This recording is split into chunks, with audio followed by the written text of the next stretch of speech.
I hope you are live बेटा।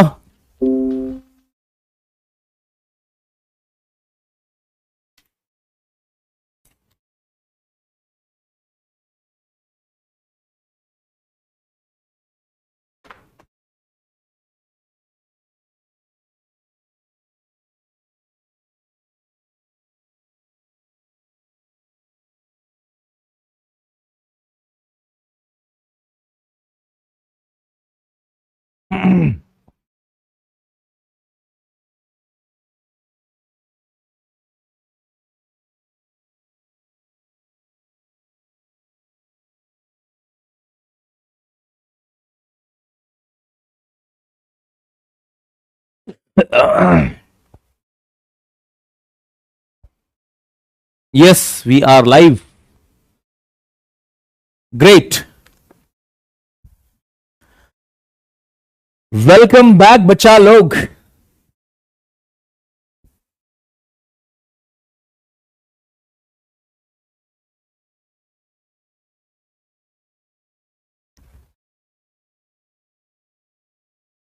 Welcome back. I hope सबको dinner winner मिल गया है, कुछ अच्छा ठीक ठाक खाने को मिल गया है, और हम इस उम्मीद में हैं कि सबने एकदम दबा के नहीं खाया है, बस अब सब नींद आने लग जाए। स्टार्ट हो गया? अरे भाई कोई चैटिंग पे लिख दो क्लास स्टार्ट हो चुकी है।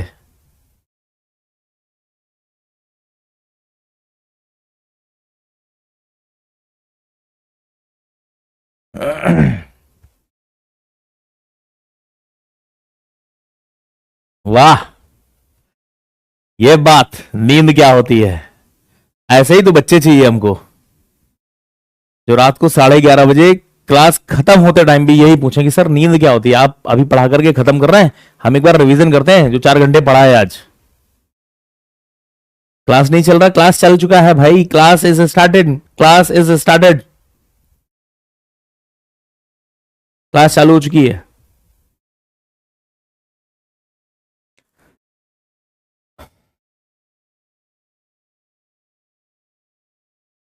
अब ये सारे जो बच्चों के लक्षण बताए जाते हैं ना, अल्पाहारी, गृहत्यागी, श्वान निद्रा, ऐसा कुछ, काक चेष्टा बको ध्यानम, श्वान निद्रा तथैवचा, अल्पाहारी, गृहत्यागी, विद्यार्थी पंच लक्षणम, ये बातें जो हम लोगों को बताई गई हैं बहुत बहुत बहुत ज्यादा इंपॉर्टेंट और बिल्कुल सधी हुई बातें हैं। लेकिन दिक्कत यह है कि ये हमको तब सिखाई गई थी क्लास 6th में, 8th में, जिस समय शायद हमारे पास इतने इंपॉर्टेंट और टफ टॉपिक्स नहीं हुआ करते थे। जब हम लोग सच में स्टूडेंट की लाइफ के सबसे टफ फेज से गुजर रहे हैं, तब तक वो बातें हम भूल चुके हैं। हमें से कौन है जो आज सुबह जल्दी सो के उठता है? हमें से कौन है आज जो सुबह वर्कआउट करने निकलता है? हमें से कौन है आज जो बहुत कंट्रोल्ड वे में खाना खाता है? नहीं है। क्लास चल रही, क्लास के बाद बर्गर खाएंगे, हमें मालूम है कि उसको खाने से मोटापा बढ़ता है, बहुत ज्यादा अनहाइजीनिक है, लेकिन उसके बाद बच्चे करते हैं। अरे वाह, अगर कोई बच्चा, सच में बता रहा हूं, अगर आप में से कोई बच्चे ऐसे हैं जो सुबह रेगुलरली 5 बजे 6 बजे उठ पा रहे हैं, 5 बजे 6 बजे उठने के बाद एक हेल्दी लाइफस्टाइल मेंटेन कर पा रहे हैं कि सर हम डेली टहलने जाते ही जाते हैं, तो यार तुमने अपनी जिंदगी को 50% तो खूबसूरत बना ही लिया है। 50% तो आपने अपनी जिंदगी को खूबसूरत बना ही लिया है, और बड़ी बात है एक हेल्दी लाइफ स्टाइल आप जी रहे हो। एंड हमें खुद अपने बच्चों से ये बातें सीखने की जरूरत है।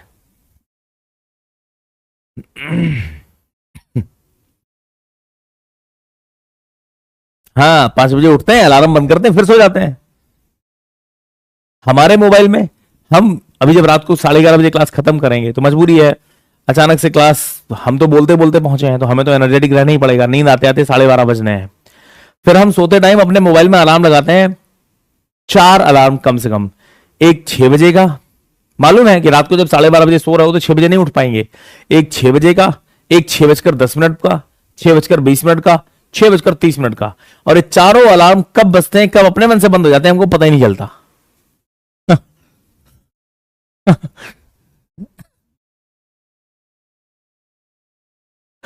जब आप 3 अलार्म 4 अलार्म लगा रहे हो ना, तो इसका मतलब आप मेंटली रेडी हो ही नहीं कि हमको सुबह उठना है। हमें मालूम है हम पहली बार में नहीं उठेंगे, फिर दूसरी बार भी नहीं उठेंगे, तीसरी बार भी नहीं उठेंगे, चौथी बार में शायद उठ जाए।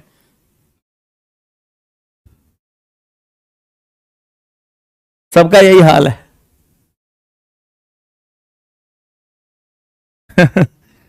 और जब बच्चा हमसे पूछता है कि सर वो मैकेनिकल के साथ एक्सी का पेपर भर दें क्या, तो हमको फिर वही ख्याल आता है कि हम भी 4 अलार्म लगा के सोते हैं कि हमें मालूम है पहले में उठना नहीं है, दूसरे में शायद कोशिश कर लें, तीसरे में शायद, चौथे में शायद। अगर आप बहुत सॉलिड सोच के साथ आगे बढ़ रहे हो ना, एकदम दृढ़ निश्चय जिसे बोलते हैं, एकदम पूरी तरीके से डिसाइड कर लिया कि नहीं भैया हमको यही करना है, तो फिर आपको ऑप्शन बी रखने की जरूरत पड़ेगी ही नहीं, नहीं पड़ेगी। एक अच्छी नींद लेना जरूरी है। ऐसा नहीं कह रहे हैं कि तुम रात को 1 बजे तक मेरे साथ बैठ के यहां पढ़ाई करो और फिर सुबह 5 बजे उठ करके तुम बिल्कुल वही एकदम जो संस्कृत में श्लोक पढ़ाया था बिल्कुल उस तरीके से काम करते हुए नजर आओ, नहीं हो सकता। एक अच्छी हेल्दी लाइफ स्टाइल के लिए नींद भी तो जरूरी है। अच्छी नींद लो, टाइम से सो जाओ। पढ़ने के लिए रात में जग रहे हो, अच्छी बात है। पता चले रात में फोन पे लगे हैं, बतिया रहे हैं, हैं?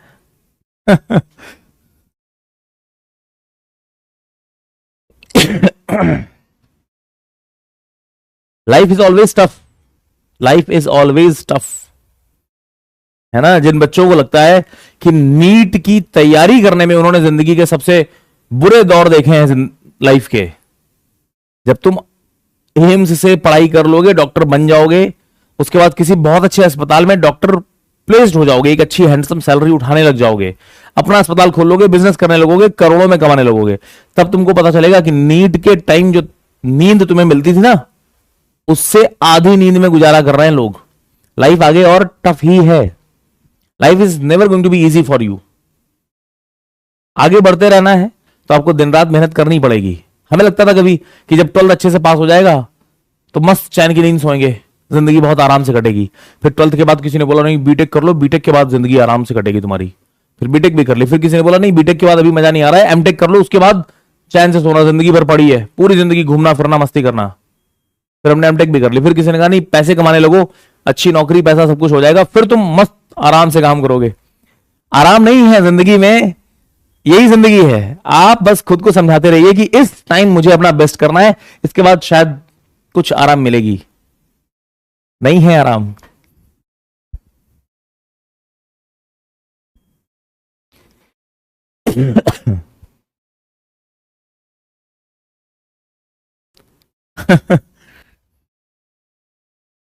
सबसे सबसे सुकून भरे दिन जो तुमको दिख रहा है ना बेटा, वो तुम्हारी इसी स्टूडेंट लाइफ के हैं, जहां तुमको सिर्फ सीखने का मौका दे रहा है पूरा सोसाइटी, तुम्हारे मम्मी पापा सब लोग मिल करके पैसे लगा रहे हैं कि बच्चा बेस्ट चीजें सीख ले। कुछ मत करो, खाना हम तुमको देंगे टेबल पे, गरम गरम रोटियां घी से चुपड़ के देंगे, बेटा तुम बैठो, तुम पढ़ाई करो, हम ला के दे रहे हैं चाय, तुम्हें चाय चाहिए, खांसी आ गई बच्चे को, मम्मी दौड़ के पानी देती हैं, सब लगे हैं, तुमको पूरा मौका दे रहे हैं।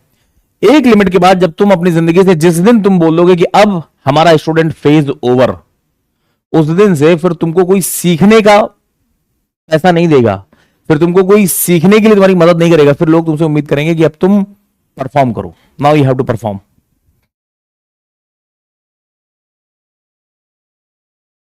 ठीक है बेटा, तो जब तक सीखने को मिल रहा है, जब तक आप इस लाइफ में हो, इसका भरपूर इस्तेमाल करना, भरपूर सीखने में जोर देना। जो सीखना है सीखो, गेट की पढ़ाई सीख रहे हो सीखो, सिविल सर्विसेज की पढ़ाई सीखनी है सीखो, कोई सॉफ्टवेयर सीखने हैं सीखो, कुछ भी बिजनेस करने के तरीके सीखने हैं सीखो। वो यूट्यूब वाले कोर्सेज मत सीखना। यूट्यूब में तो एक मैं देख रहा हूं आजकल एक कोर्स चल रहा है कि क्या आप भी परेशान है, सुबह जल्दी नहीं उठ पाते हैं, मेरे साथ 4 दिन की वर्कशॉप करिए मात्र 99 रुपीज में, और मैं आपको बताऊंगा सुबह 5 बजे कैसे उठते हैं। इन सब चीजों को सीखना नहीं बोलते हैं कि तुम 5 बजे उठते कैसे हैं, ये भी सीखने के लिए किसी को 100 रुपए देकर के सीख रहे हो, है ना। सीखने का मतलब तमीज से। किस यूट्यूब पे ये ऐड देखा होगा आप लोगों ने, सुबह 5 बजे उठने की भी क्लासेस हो रही हैं, देखी कि नहीं देखी है? हाँ, 5 बजे सुबह उठते कैसे हैं, आओ हम तुमको सिखाते हैं। नहीं देखा? आज हमारी क्लास खत्म हो जाए उसके बाद तुम यूट्यूब पे सर्च करना how to wake up at 5 AM। थोड़ी देर में यूट्यूब में तुमको ऐड आने लग जाएंगे कि मेरी वाली क्लास ले लो, मेरी क्लास ले लो, 99 रुपीज में आओ हम तुमको सिखाएं 5 बजे कैसे उठना है। भाई कहीं तो हमारे मम्मी पापा लाठी लेके घर के बाहर खड़े रहते हैं, दरवाजे के बाहर, वो दरवाजा पीटते हैं सुबह सुबह, हम तब भी नहीं उठते। हम तुम्हें लगता है हम 100 रुपए देकर के तुमसे सीख जाएंगे 5 बजे कैसे उठते हैं?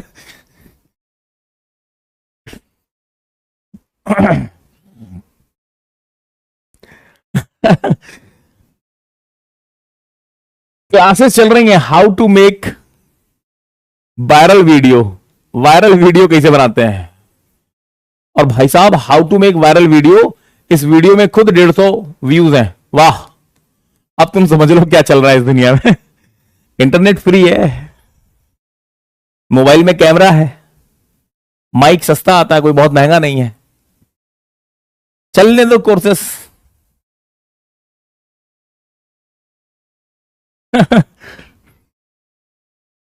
ठीक है,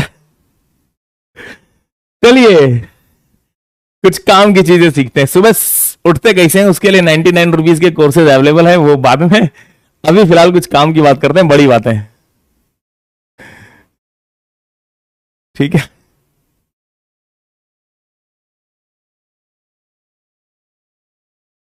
चलो। 14 व्यूज थे, हमने ज्यादा बोल दिए। ये बातें यहां तक जो हम लोग, अब थोड़ी देर के लिए सारी बातें बंद है ना, नींद भी आ रही थी, नींद उड़ चुकी है। Entire focus on the board. तुम्हारे सामने एक मैकेनिज्म दे रखी थी, उस मैकेनिज्म के सारे, सबसे पहले तो आई सेंटर निकालने आपको आने चाहिए। सारे आई सेंटर निकल गए। एक एक आई सेंटर कैसे निकाला है, कुछ बेसिक चीजें हम लोगों ने, बेसिक आई सेंटर्स जो हमको पता थे। अच्छा ध्यान रहे, बेसिक आई सेंटर्स में थोड़ा सा भी इधर उधर घुमा देगा तो फिर वो आई सेंटर अब कहां मिलेगा वो हमको नहीं मालूम है।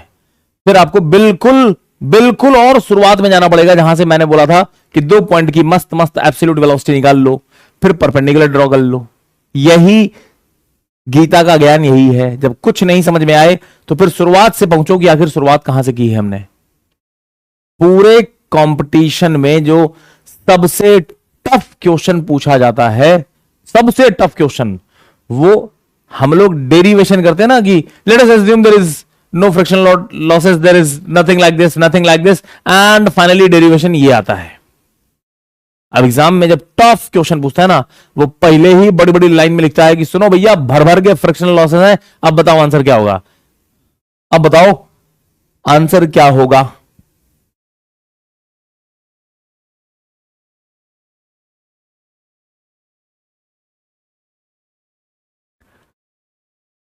बच्चा वो फॉर्मूला यूज कर लेता है।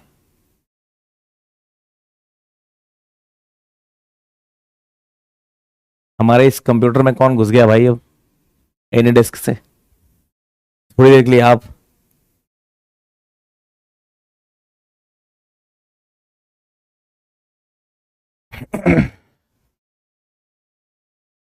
हमने इंटरनेट ऑफ कर दिया। हमने इंटरनेट ऑफ कर दिया कि भाई रुक जाओ, अब चलती क्लास में कुछ नहीं चाहिए हमको। नहीं नहीं, हमारी टीम में से ही कोई कुछ करने की कोशिश कर रहे होंगे कि सर वो ये चीज हम सेटिंग कर दें। अभी नहीं करनी सेटिंग ना, क्लास चल रही है भाई।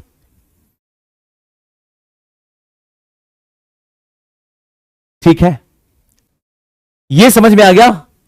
टोटल जितने भी आई सेंटर्स थे वो निकालने कैसे हैं ये दिखाई पड़ गया हमको। कब निकल गए? कुछ बेसिक आई सेंटर्स हुआ करते थे और जो नहीं थे वो हमने कैनेडीज भैया की हेल्प से निकाल दिए हैं।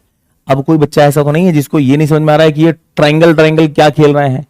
ट्रायंगल का मतलब समझ रहे हो? जब भी मैं कोई एक ट्रायंगल पकड़ता हूं तो ये 3 लाइंस जो दिख रही हैं ये एक्चुअली 3 आई सेंटर्स दिखा रहे हैं आपको। और ये तीनों आई सेंटर्स जो मैंने अभी तुम्हारे सामने पकड़ रखे हैं 1 2 2 3 1 3, ये एक ही लाइन में होंगे। कोई ट्रायंगल पकड़ लो तुम, कोई ट्रायंगल, कोई ट्रायंगल, तीनों lines of that triangle are representing 3 eye centers and these 3 eye centers are going to be in line. Collinear. Clear है? चलो ग्रेट, आई सेंटर सारे मिल गए। अब बात करते हैं इसके बाद करना क्या है। सब के सब आई सेंटर्स मिल चुके हैं। मैं ये चीजें हटा रहा हूं यहां से, ये सब हट जाओ। आई सेंटर निकालना था, निकल गए। आई सेंटर निकालने के बाद अब क्या, मान लो, और ध्यान से समझना, एक ही क्वेश्चन रखूंगा तुम्हारे सामने और जो भी डाउट्स वाउट सब यहीं से क्लियर कर लो। तुमको क्वेश्चन के तौर पे कुछ इंफॉर्मेशन दे रखी थी यहां पर, गिवन डेटा, क्या क्या चीजें दे रखी थी। पहला, ऑल द लिंक्स का length, all dimensions they have given, all dimensions they have given, और आपको कॉन्फ़िगरेशन दे रखा था। लिंक टू इनपुट लिंक है, कॉन्फ़िगरेशन दे रखा था, all the dimensions and configuration. Configuration देने का तरीका मालूम है क्या इनका? ये तुमसे बोलेंगे कि जो हमारा इनपुट लिंक है वो एट दिस इंस्टेंट कुछ तो थीटा डिग्री एंगल फॉर्म कर रहा है। क्या फॉर्म कर रहा है वो आपको दे रखा है।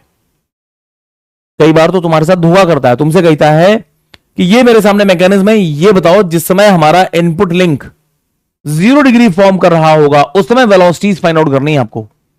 अब बच्चा क्या करता है, वो इसी कॉन्फ़िगरेशन में आई सेंटर निकालना शुरू कर देता है। अबे नहीं, पहले तो तुम वो कॉन्फ़िगरेशन ड्रॉ करो जिस कॉन्फ़िगरेशन की बातें हो रही हैं। इसने अगर बोला है कि जिस समय थीटा की वैल्यू 0 डिग्री हो जाएगी तब बताओ आई सेंटर्स कहां होंगे, तो पहले तो आप वो 0 डिग्री थीटा बनाइए। कैसा डायग्राम दिखाई पड़ेगा मैकेनिज्म का, पहले वो बनाओ और फिर आप आई सेंटर्स तब आइडेंटिफाई करोगे कहां कहां पर है। पहली गलती होती है, ध्यान रखना इस चीज को। अगर लैंग्वेज में उसने डायग्राम तुमको ये देगा लेकिन बोलेगा जिस समय थीटा 0 है उस समय की बातें करनी है, और बच्चे इसी डायग्राम में सॉल्व कर देते हैं। पहले थीटा 0 बनाओ, थीटा की वैल्यू जब 90 डिग्री हो जाएगी तब बात करनी है, या 180 हो जाएगी तब बात करनी है। तो आप पहले वो कॉन्फ़िगरेशन बनाएं जिसकी बातें हो रही हैं। सारी डायमेंशन दे रखी हैं, कॉन्फ़िगरेशन दे रखा है, और तुमसे ये भी बोल रखा है कि जो लिंक 2 है हमारा, ये हमारा इनपुट लिंक है। इनपुट दे रहा है, कैसे दिया है, with some angular velocity ω2 velocity से घूम रहा है क्लॉकवाइज डायरेक्शन में। कुछ तो ω2 की वैल्यू दे रखी है, समथिंग रेडियन पर सेकंड, डायरेक्शन भी दे रखी है, कुछ तो मैग्नीट्यूड रहा होगा, क्लॉकवाइज डायरेक्शन में घूम रहे हैं। बाकी सबकी वेलोसिटीज, लिंक 2 की वेलोसिटी आपको दे रखी है कि ये at this instant ω2 angular velocity से घूम रहा है। लिंक 3 की वेलोसिटी, लिंक 4 की वेलोसिटी आपको कैलकुलेट करके निकालनी है। सारी वेलोसिटीज आपको निकालनी है। कैसे शुरुआत कर रहे हैं बहुत ध्यान से समझना, बहुत ध्यान से। एक ही क्वेश्चन, बहुत धीरे धीरे चलेंगे। लिंक 2 जो घूम रहा है वो कहां से दिखाई पड़ेगा सर, अपने उस पॉइंट से I12 से। I12 क्यों बोल रहा हूं, क्योंकि यही तो वो पॉइंट है जहां से आपको लिंक 2 के एब्सोल्यूट रोटेशन से दिखाई पड़ रहे होंगे। और यहां पर ये जितने भी आई सेंटर्स दिख रहे हैं ना तुमको, कौन वाले, ये वाले, ये सब के सब आई सेंटर्स इंपॉर्टेंट हो जाते हैं। बहुत इंपॉर्टेंट है क्योंकि यहां से हमको सर एब्सोल्यूट रोटेशंस दिखाई पड़ने वाले हैं, एब्सोल्यूट रोटेशंस। 1-2 से आपको बॉडी 2 का एब्सोल्यूट रोटेशन, 1-3 से बॉडी 3 का एब्सोल्यूट रोटेशन, और 1-4 पे जब बैठोगे तो आपको बॉडी 4 का एब्सोल्यूट रोटेशन दिखाई पड़ेगा।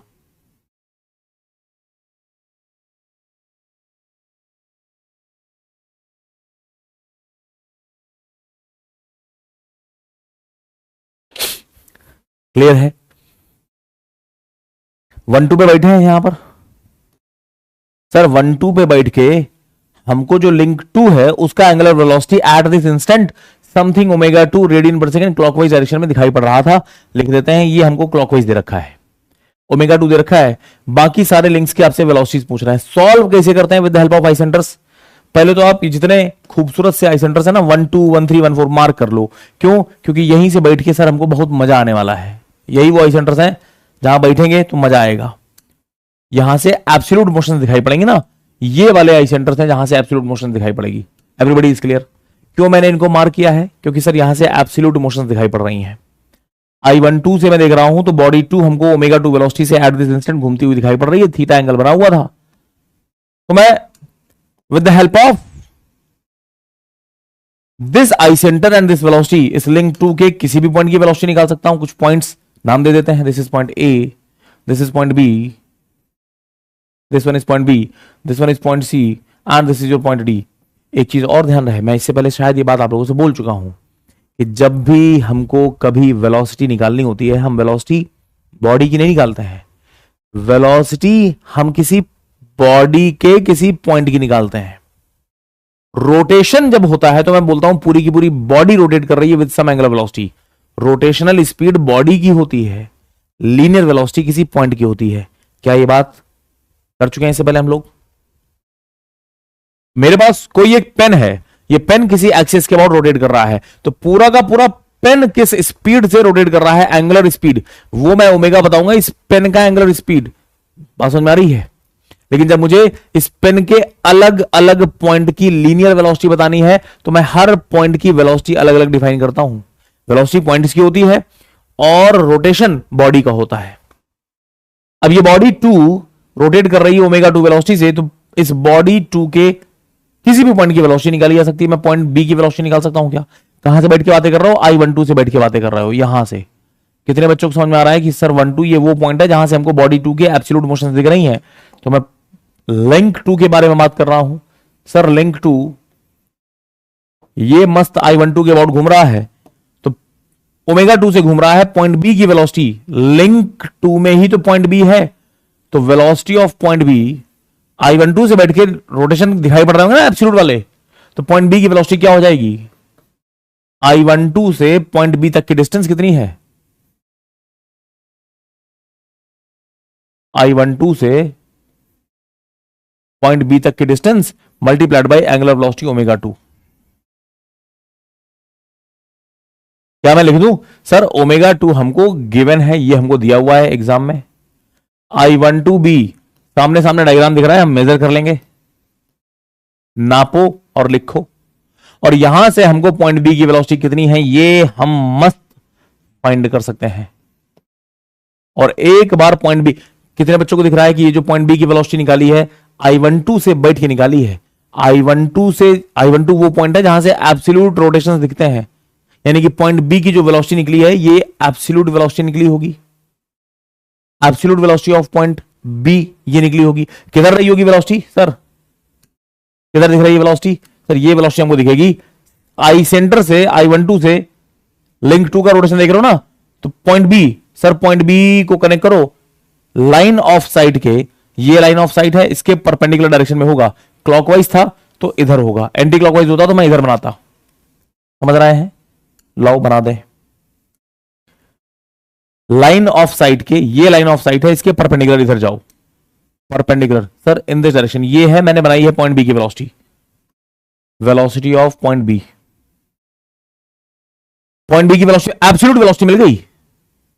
और ये जो पॉइंट बी है, कितने बच्चों को दिखाई पड़ रहा है कि सर ये लिंक नंबर 3 के ऊपर भी तो है, कॉमन पॉइंट है ना पॉइंट बी, लिंक 2 पे भी था, पॉइंट 3 लिंक 3 पे भी है, और लिंक 3 का एब्सोल्यूट रोटेशन जब आप देखने बैठोगे तो ये हमको I13 के अबाउट एब्सोल्यूट रोटेशन करता हुआ ये लिंक दिखाई पड़ रहा है, ये वाला लिंक इस पॉइंट के अबाउट रोटेट करता हुआ दिखाई पड़ रहा है।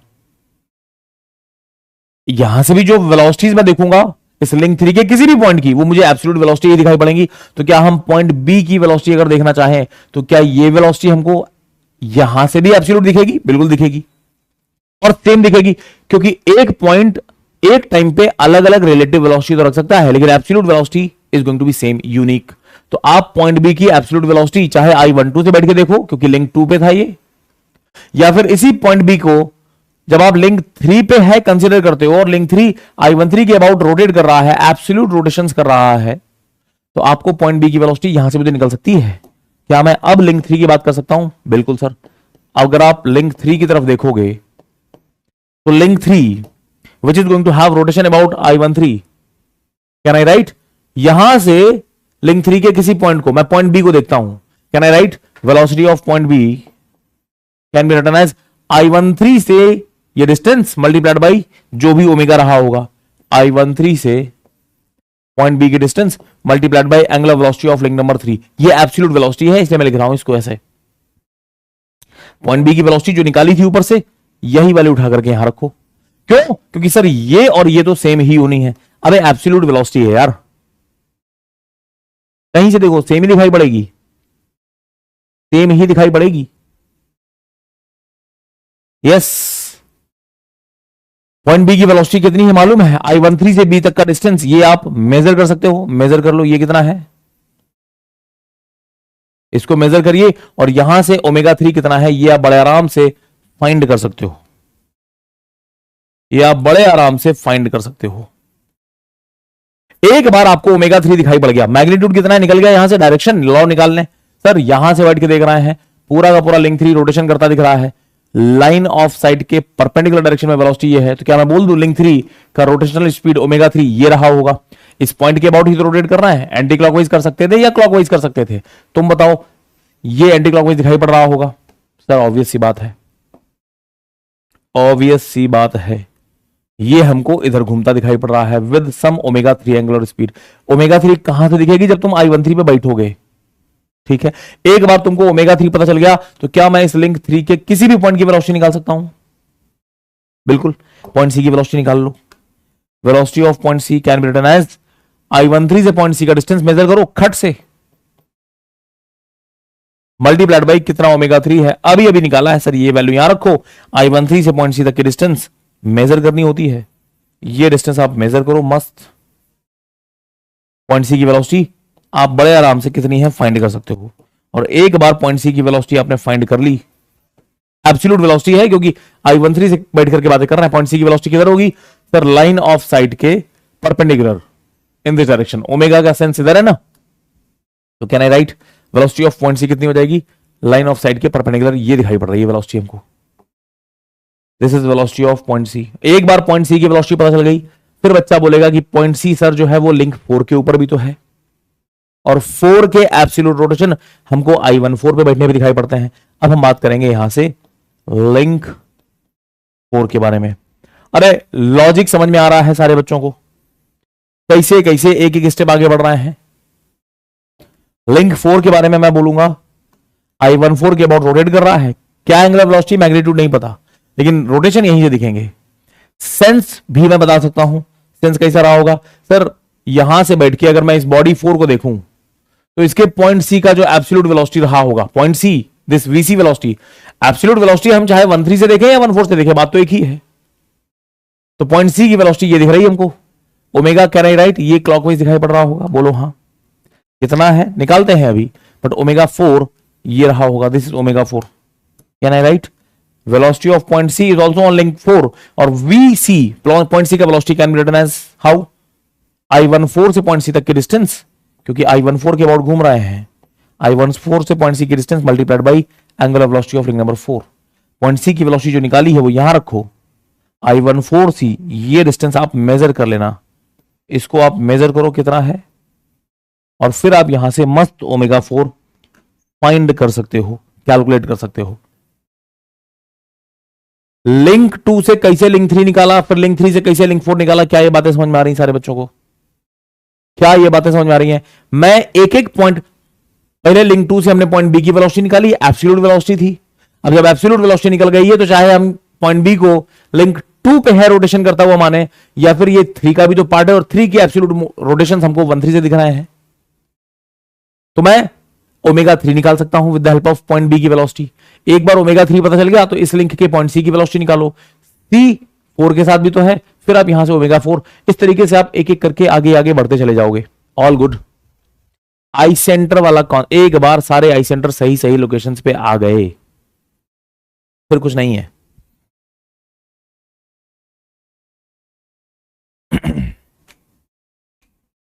फिर कुछ नहीं है यहां पर। ऑल गुड, कोई दिक्कत वाली बात? किसी बच्चे को कोई दिक्कत? किसी बच्चे को कोई दिक्कत? No problem. कोई है जो कहना चाहता है सर? Please sir repeat.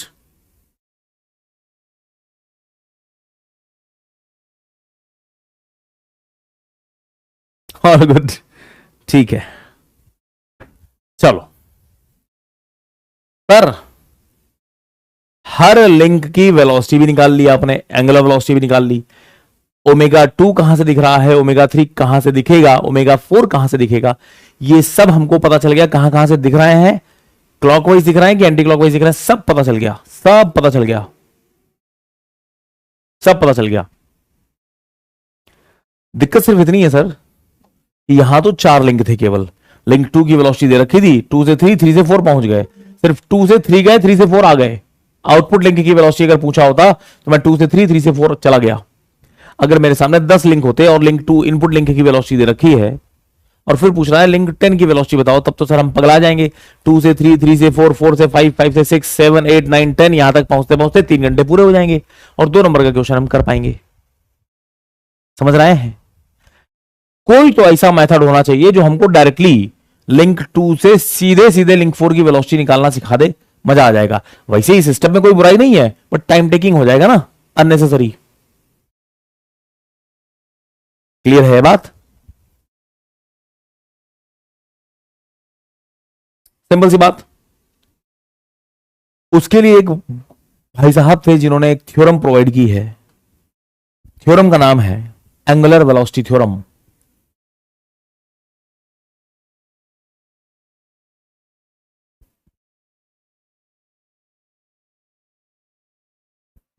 बहुत ज्यादा इस्तेमाल होने वाली है और आधे से ज्यादा बच्चों को एंगुलर वेलोसिटी थ्योरम सॉल्व करना छोड़ो, लिखनी नहीं आती है, लिखनी नहीं आती है।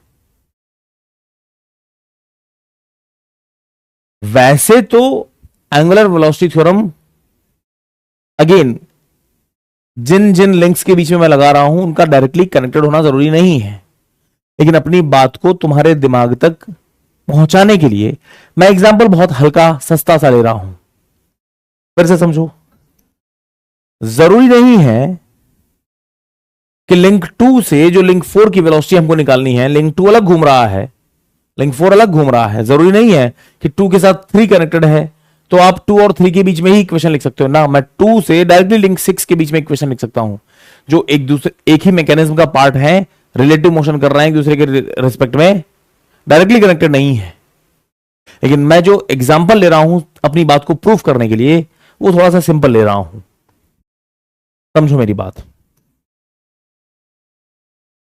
फॉर एग्जाम्पल मेरे सामने कोई एक गियर डिस्क टाइप की चीज है, फ्रिक्शनल डिस्क टाइप की कोई चीज है जो अपने फिक्स्ड सेंटर के अबाउट घूम रही है,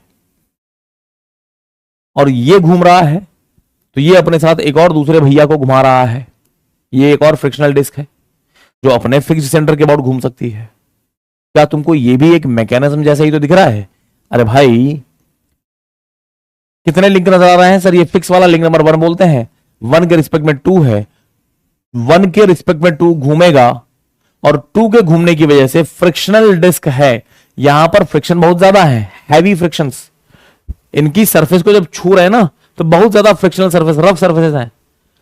2 घूम रहा है तो ये अपने साथ में इस लिंक को भी घुमा देगा, इसको मैं बोल रहा हूं दिस इज लिंक नंबर 3, है ना। जनरल आपको कंफ्यूजन ना हो कि 2 के साथ 3 है तो मैं इसको कुछ रैंडम से नाम दे देता हूं, सिर्फ ये बताने के लिए कि 2 के साथ 3, 3 के साथ 4 ऐसा होना जरूरी नहीं है। ये कोई रैंडम सी बॉडी है जिसको मैं एम बॉडी बोल रहा हूं, ये कोई रैंडम सी बॉडी जिसको मैं एन बॉडी बोल रहा हूं, ये कुछ भी हो सकते हैं, जनरल नाम लिख दिए मैंने। 1 के रिस्पेक्ट में एम घूम रहा था, बॉडी 1 के रिस्पेक्ट में ही एन कुछ मोशन कर रहा था। 3 बॉडीज दिखा दी मैंने आपको, 3 लिंक्स, लिंक 1, एक लिंक एम है, एक लिंक एन है। अच्छा, आई सेंटर्स कौन कौन से होंगे यहां पर? 3 बॉडीज, 3 आई सेंटर दिखाई पड़ जाएंगे। एक तो आई सेंटर हमको दिखाई पड़ रहा है 1 और एम टर्निंग पेयर बना रहे हैं, तो एक आई सेंटर तो हमारा यही हो गया जिसको आप लोग I1M बोलते हो, 1M बोलते हो। एक आई सेंटर हमको यहां पर दिखाई पड़ेगा जिसको आप 1 के साथ एन टर्निंग परफॉर्म कर रहा है, इसको आप I1N बोलते हो। और एक बॉडी एम और बॉडी एन का कॉमन आई सेंटर भी तो होगा। कितने लोग समझ सकते हैं कि जो कॉमन आई सेंटर है? पहली बात तो आप चाहे तो कैनेडी भैया से पूछो, कैनेडी भाई साहब ने क्या बोला है, बॉडी 1 एम और एन के जो 3 आई सेंटर्स होंगे, 1M 1N और MN आई सेंटर IMN, ये एक ही लाइन में होंगे। तो इतना तो गारंटी है कि सर होना इनको एक ही लाइन में, मतलब ये सेंटर कनेक्ट करो अगर, तो ये इसी लाइन में हमको तीसरा वाला आई सेंटर भी दिखाई पड़ रहा होगा, इसी लाइन में कहीं होना है। इसके पास कोई दूसरी चॉइस नहीं है, इसी लाइन में इसको होना पड़ेगा। कहां पर है एग्जैक्टली हमको नहीं पता, लेकिन होगा इसी लाइन में, ये बात तो समझ में आती है। दूसरी बात सर, जब आप बोल रहे हो कि ये फ्रिक्शनल डिस्क है, एक के घूमने से दूसरा घूम रहा है, कोई बीच में स्लिपिंग विलिपिंग नहीं हो रही है, तो क्या मैं इसको ये बोल सकता हूं कि सर ये प्योर रोलिंग वाला ही तो केस है? कितने लोगों को दिख रहा है कि ये प्योर रोलिंग वाला केस है? और प्योर रोलिंग वाले केस में आई सेंटर कहां होता है? दो बॉडीज एक दूसरे के ऊपर प्योरली रोल कर रहे हैं, प्योर रोलिंग दिख रही है। आई सेंटर कहां होगा sir? I centre will be at point of contact. Sir I centre जो है वो इसी कॉन्टैक्ट पॉइंट पे यहां पर रहा होगा, कॉन्टैक्ट पॉइंट पे यहां पर आई सेंटर IMN हमको दिखाई पड़ रहा होगा। Here we are having IMN। अगर इनके बीच में स्लिपिंग हो रही होती, मैं एक अलग क्वेश्चन पूछता तुमसे, स्लिपिंग हो रही है तभी IMN कॉन्टैक्ट पॉइंट पे होगा, फिर नहीं बोल सकते हैं। कैनेडी थ्योरम तो अप्लाई होगी कि ये होगा इसी लाइन में कहीं, लेकिन कॉन्टैक्ट पॉइंट पे नहीं होगा। अब ये बात कर रहा है कि ये गियर जैसा कुछ एज्यूम कर लो, गियर जैसा, मतलब कोई स्लिपिंग नहीं हो सकती, उसकी गारंटी हमारी। IMN कहां होगा? 1M 1N MN कहां है? पता चल गया, तीन आइसोटोप्स पता चल गए, कॉन्टैक्ट पॉइंट पे ही है। अब तुम मुझे ये बताओ बच्चे, बहुत ध्यान से समझना,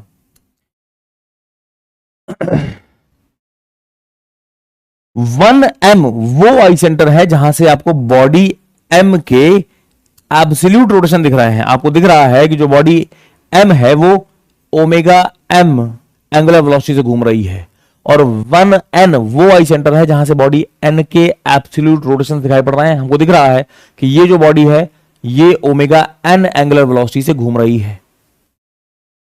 एब्सोल्यूट रोटेशंस लिखे हैं मैंने, ये एब्सोल्यूट वेलोसिटीज लिखी हैं। कहां से दिख रहा होगा? I1N से खड़े होके, I1M से खड़े होकर के।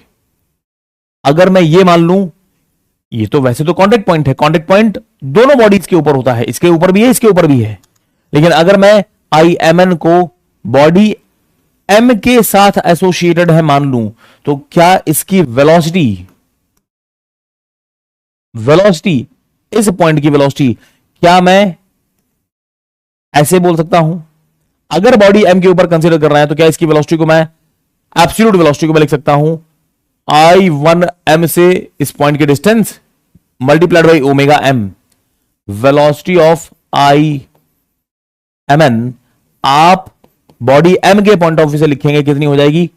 It will be I centre से I1M से IMN तक का डिस्टेंस कितना है, जिस पॉइंट की वेलोसिटी निकालनी है उसका आई सेंटर से डिस्टेंस कितना है, मल्टीप्लाइड बाई किस वेलोसिटी से घूम रहा है ये बॉडी, ओमेगा M वेलोसिटी से। और अगर आप इसी को कंसीडर करेंगे कि ये बॉडी N के ऊपर है, ये point contact point body N के ऊपर कंसीडर कर रहा है, तो सर इसकी पेरिफेरल वेलोसिटी इस बॉडी के रिस्पेक्ट में निकालो कितनी आ रही है, क्या हो जाएगी? सर इसका रोटेशन यहां से दिख रहा है ना, ये सेंटर से यहां तक के डिस्टेंस 1N से MN तक के डिस्टेंस, I1N से IMN तक के distance multiplied by omega N। और कितने बच्चों को यह समझ में आ रहा है कि सर निकाली तो दोनों एब्सोल्यूट वेलोसिटी ही हैं, क्यों? क्योंकि बैठे तो तुम I1M और 1N पे थे, यहां से जो वेलोसिटी इस पॉइंट की निकली है, कभी आपने इसके ऊपर कंसीडर किया है, कभी आपने इसके ऊपर कंसीडर किया है, तो क्या नहीं से ये दोनों एब्सोल्यूट वेलोसिटीज होंगी तो सेम ही? यस और नो? क्या ये बात मैं बोल सकता हूं? क्या ये बात मैं बोल सकता हूं? IMN की वेलोसिटी ऑफ IMN, अगर आप इसको बॉडी M के साथ एसोसिएटेड मान रहे हैं तो एब्सोल्यूट वेलोसिटी जो भी निकल के आएगी, या फिर बॉडी N के साथ एसोसिएटेड मान रहे हैं तो जो भी एब्सोल्यूट वेलोसिटी निकल के आएगी, रहेंगी तो दोनों same he. This is the statement given by angular velocity theorem. मैंने चीजों को सिंप्लीफाई करने के लिए तुम्हारे सामने इस तरीके का गियर टाइप का डायग्राम बना लिया था। जरूरी नहीं है कि दो बॉडीज जिनके बीच में आप एंगुलर वेलोसिटी थ्योरम लगा रहे हैं वो डायरेक्टली कनेक्टेड होनी ही चाहिए, कोई जरूरी नहीं है। मतलब सर क्या कहना चाहते हैं आप? बेटे मेरी जान, मैं तुमसे बस इतना कह रहा हूं कि अगर आपको लिंक 2 से डायरेक्टली लिंक 4 की वेलोसिटी निकालनी है तो आप क्या करोगे? पहले तो आप वो एक कौन कौन से आई सेंटर ढूंढने हैं वो बहुत इंपॉर्टेंट है। पहले तो आप एक आई सेंटर ढूंढो जहां से आपको बॉडी 2 का एब्सोल्यूट रोटेशन दिखाई पड़ रहा है, बॉडी 2 का एब्सोल्यूट रोटेशन दिखाई पड़ रहा है। कौन सा पॉइंट होगा? I12। फिर आप एक और वो आई सेंटर ढूंढो जहां से बॉडी 4 के एब्सोल्यूट रोटेशन दिखाई पड़ेंगे, I14। और फिर इन दोनों बॉडी का कॉमन आई सेंटर, 2 और 4 के लिए कॉमन आई सेंटर क्या हो जाएगा? I24। I24 कौन कौन से आई सेंटर्स पिक्चर में आ रहे हैं, ये बात समझ में आ गया? ओमेगा 2 एंगुलर वेलोसिटी आपको दे रखी है कि बॉडी 2 जो है ओमेगा 2 से घूम रही है, ओमेगा 4 आपको निकालना है। कैसे निकालते हो? आप लिखोगे angular velocity of point 2 multiplied by 12 से 24 कितना दूरी पे है?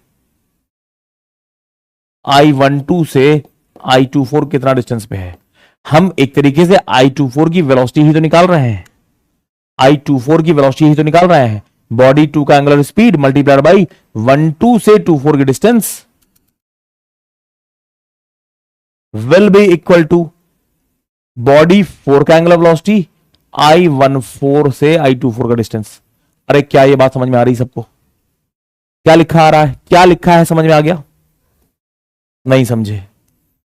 अगर कल को हमको लिंक 3 का वेलोसिटी दिया है और तुमसे कह रहा है लिंक 7 का वेलोसिटी डायरेक्टली निकाल के बताओ, 3 से डायरेक्टली 7 का वेलोसिटी बताओ, सब बच्चे समझ गए?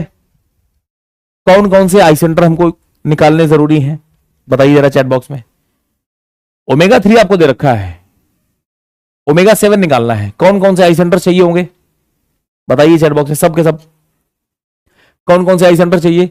एक तो वो आई सेंटर जहां से 3 का एब्सोल्यूट मोशन I13, एक आई सेंटर जहां से 7 का एब्सोल्यूट मोशन I17 और एक कॉमन आई सेंटर I37। 13, 17 और 37 ऑल गुड, बहुत बढ़िया बहुत बढ़िया। लिखते कैसे हैं सर? ओमेगा 3 I37 की वेलोसिटी ही तो लिखना है, ओमेगा 3 I13 से I37 का distance will be equal to omega 7 I17 से I37 तक का distance. That's it, that's how you will write equation. ये इक्वेशन लिखी, आप बस आई सेंटर्स, 3 आई सेंटर्स निकालने हैं, इनके बीच की डिस्टेंसेस निकाल लो जो भी निकालनी है। ओमेगा 3 दिया है, ओमेगा 7 आपका मस्त निकल जाएगा, मस्त निकल जाएगा। अब 3 से 4, 4 से 5, 5 से 6, 6 से 7 जाने की जरूरत नहीं है, अब तुम सीधे 3 से 7 जा सकते हो।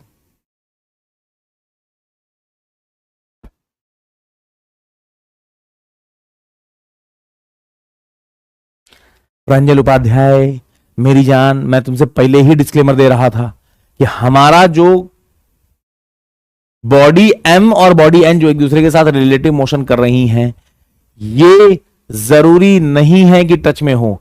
तुमको समझाने के लिए, छोटे से दिमाग में बातें घुसाने के लिए मैं एग्जाम्पल बहुत सिंप्लीफाइड ले रहा हूं।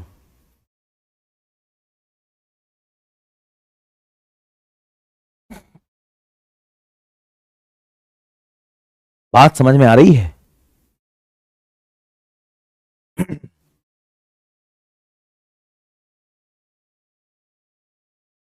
क्लियर है बेटा? ठीक है, चीजें बहुत आसान है। Let's not make it complicated. बहुत आसान चीजें हैं, समझ में नहीं आया सौरभ कुमार?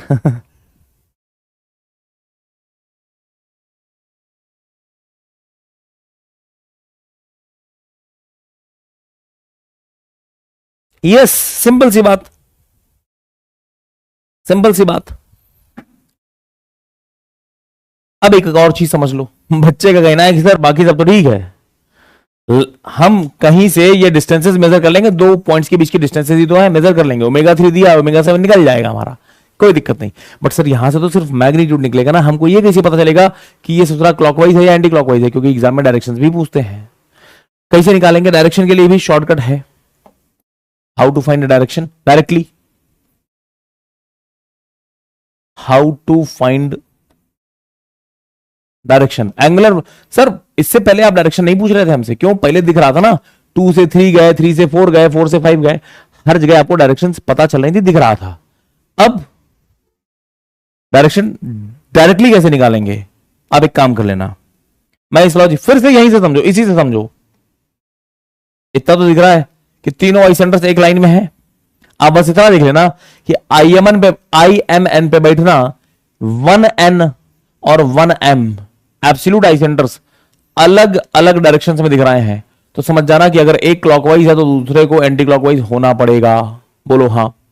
और अगर IMN पे बैठे हो, इधर पे ही I1M और इधर पे ही कहीं I1N दिखाई पड़ रहा है, सेम डायरेक्शन में है, तो समझ जाना कि दोनों सेम डायरेक्शन में होंगे, बिल्कुल सेम डायरेक्शन में होंगे। क्या मतलब? तुम बैठो IMN पे बैठना, चेक करना, अगर एक साइड देखने पर I1M और दूसरी साइड देखना पड़े I1N के लिए, तो समझ जाना कि जो बॉडी M और बॉडी N का डायरेक्शन है, डायरेक्शन ऑफ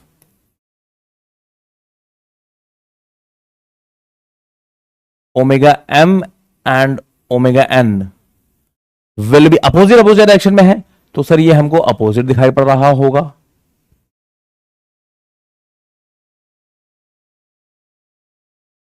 और अगर कभी तुमको ऐसा दिखाई पड़ जाए कि सर IMN पे बैठे हैं, इधर देख रहे हैं, इधर देख रहे हैं या इधर देख रहे हैं, कहीं भी जिधर देख रहे हैं दोनों एक ही तरफ हैं, I1M और I1N एक साइड में ही है, तो समझ जाना डायरेक्शंस सेम रही होंगी। Omega M omega N clockwise है तो दोनों क्लॉकवाइज, एंटी क्लॉकवाइज है तो दोनों एंटी क्लॉकवाइज, ये भी एक तरीका है। लॉजिक? कोई बच्चा नहीं सर हम नहीं मानते आपकी बात, तुरंत हम तुमको उसी सिंपल वाले डायग्राम की दुनिया में ले चलेंगे। नहीं मानते हमारी बात, आओ सिंपल दुनिया में चलते हैं। यहां पर देख लो, क्लियर है?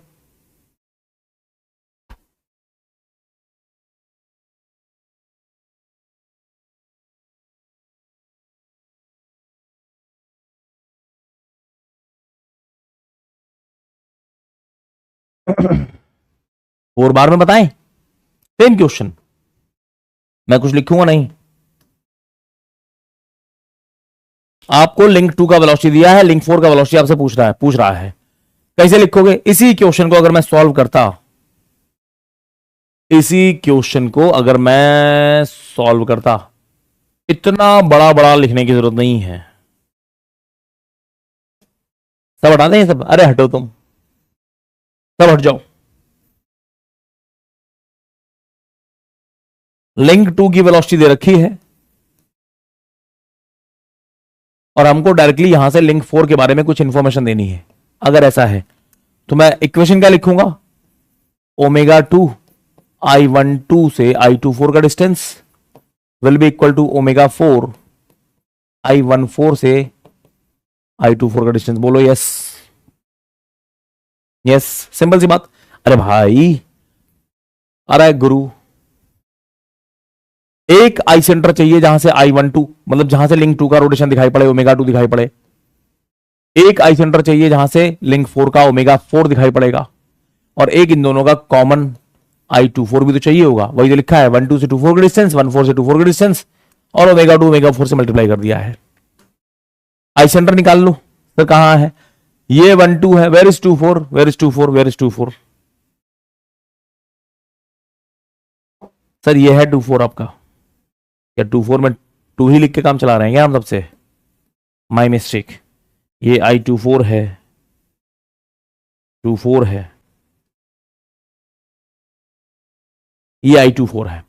12 से 24 कहां दिखाई पड़ रहा है सर, 12 ये है, 24 ये दिख रहा है। मेजर दीज डायमेंशंस, 12 से 24 दिख गया, ये डिस्टेंस उठा करके रखो। 12 से 24 मेजर करो। 14 से 24 कहां दिख रहा है, वेयर इज 14 24 सर, 14 ये दिख रहा है, 24 कहां है, 24 ये दिख रहा है। ये डिस्टेंस मेजर करो, इसको भी मेजर कर लो। ओमेगा 2 ये आपको गिवन है, दे रखा है। क्या हम ओमेगा 4 फाइंड कर सकते हैं? यहां से आपको ओमेगा 4 समथिंग रेडियन पर सेकंड निकलता हुआ दिखाई पड़ेगा। डायरेक्शन की बात रही तो आपको कुछ नहीं करना, आप बैठो चुपचाप 24 के ऊपर और देखो 12 किधर है सर, 12 इस साइड में है, 1/4 किधर है सर? 1/4 भी इधर ही साइड में है, दोनों एक ही तरफ है। तो क्या मैं बोल दूं जो भी डायरेक्शन ओमेगा 2 की है, अगर ओमेगा 2 हमको क्लॉकवाइज दिया था तो ओमेगा 4 भी हमारा क्लॉकवाइज ही आएगा। Is this clear to everyone और नॉट? अब तुम्हारी मेहनत कितनी इजी हो गई यार, तुम्हारी मेहनत कितनी इजी हो गई है। नहीं तो 2 से 3, 3 से 4, 4 से 5 मर जाओगे हैं। 2 नंबर के लिए 1-1 घंटे लगे पड़े बच्चे।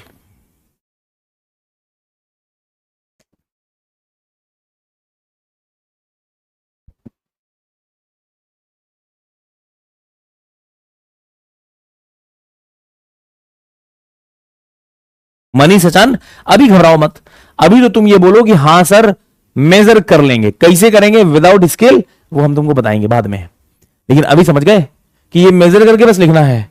चलो एग्जाम में तुम मेजर नहीं कर पाओगे, एग्जाम में कुछ तुमको इस तरीके का डायग्राम देगा कि तुमको स्केल लेके सच्ची मुच्ची का मेजर नहीं करना, तुमको बता देगा कि ये एंगल 60 डिग्री बन रहा है, ये फलाने डिग्री बन रहा है, ये इतने डिग्री बन रहा है। तो तुम ये डिस्टेंस तो दे ही रखी है, ये डिस्टेंस जो है ना वो कहीं एंगल वैंगल खेल खेल के निकाल लोगे। ज्योमेट्री का खेला है सब।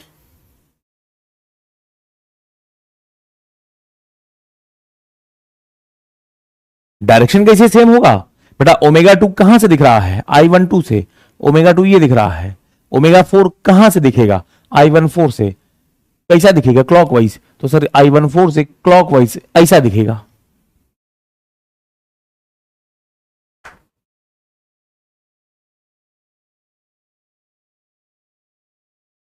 ना बेटा ना, Arshit Sahu there is no limitation. कहीं लिमिटेशन होती है, कुछ ऐसी चीजें होती हैं तो हम पहले ही लिख देते हैं बोल्ड बोल्ड बड़ा बड़ा, इस उम्मीद में कि बच्चे कुछ तो याद रखेंगे, लेकिन तुम याद नहीं रखते हो। जैसे ग्रेशॉफ्स लॉ की बड़ी कंडीशन थी कि भैया कहां कहां यूज कर सकते हैं, वहीं लिखा था बड़ा बड़ा कि सिर्फ 4 बार मैकेनिज्म, और 4 बार मैकेनिज्म के अलावा कहीं यूज नहीं कर सकते हैं। देखा है सिंगल स्लाइडर में जब हम यूज कर रहे थे ग्रेशॉफ्स लॉ तो कितनी गंदी गंदी बातें करनी पड़ी थी हमको। सिंगल स्लाइडर को मजबूरी में तोड़ मरोड़ करके हमने क्या क्या बनाया था। हाँ,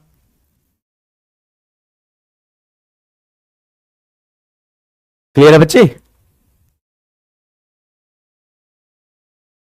ऑल गुड, नो इशू। हाँ, इन्फिनिटी से इन्फिनिटी कैंसिल करवा दिया। मैथमेटिक्स की दुनिया वाले देखेंगे तो बोलेंगे अजब पापी टीचर है तुम्हारा।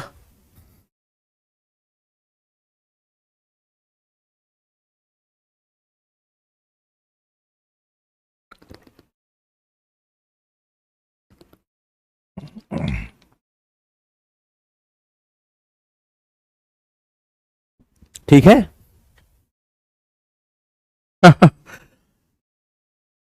देखो कुछ भी तरीके कितने भी गंदे हो हमारे, रिजल्ट अच्छे आ जाते हैं, और यही इंजीनियरिंग स्टूडेंट्स को बाकी दुनिया से अलग कर देता है। इंजीनियरिंग स्टूडेंट साम दाम दंड भेद किसी भी तरीके से अपना काम निकाल लेता है। कैसे भी हो हम काम निकाल लेंगे अपना। तरीका हमारा भले ही गलत हो सकता है, उसमें मत जाइए, रिजल्ट देखिए, रिजल्ट मस्त आ रहे हैं। और ऐसा नहीं कि तुक्के से आ रहे हैं, लॉजिक से चलेंगे। हमारा लॉजिक आपको गलत लग सकता है, लगने दो, हमारे काम हो जाएंगे।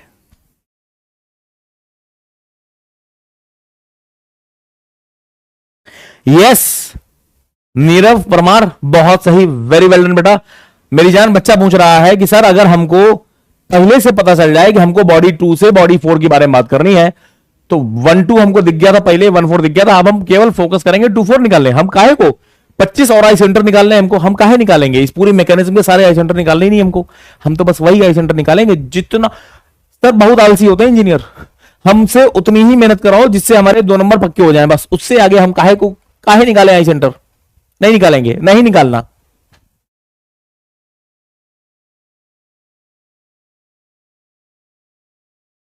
बस बस बस, minimum engineer, minimum minimum work. 4 साल हमने यही तो किया है। सेमेस्टर के पेपर के 2 रातें पहले पढ़ना स्टार्ट करते हैं। मिनिमम इनपुट मैक्सिमम आउटपुट, 2 रातें पहले पढ़ेंगे, और ऐसा पढ़ेंगे कि किसी ने कहा है कि सो जाओगे तो भूल जाओगे। तो हम पूरी रात पढ़ते हैं, सुबह 8 बजे तक पढ़ते हैं, 9 बजे का एग्जाम है, नहा धो के चले जाते हैं। हमारे टाइम पे तो बच्चे बोलते थे कि सुनो, नहाने से जो है ना वो विद्या उतर जाती है। जब हम पढ़ाई करते थे तो हमारे दोस्त कहा करते थे कि रात भर जो पढ़ा है ना, यहां भरा है, वो नहाओगे तो सब उतर जाएगा। तो हम बिना नहाए पेपर देने जाते थे कि क्या फायदा, काहे को रिस्क लेना है, बिना नहाए चलते हैं।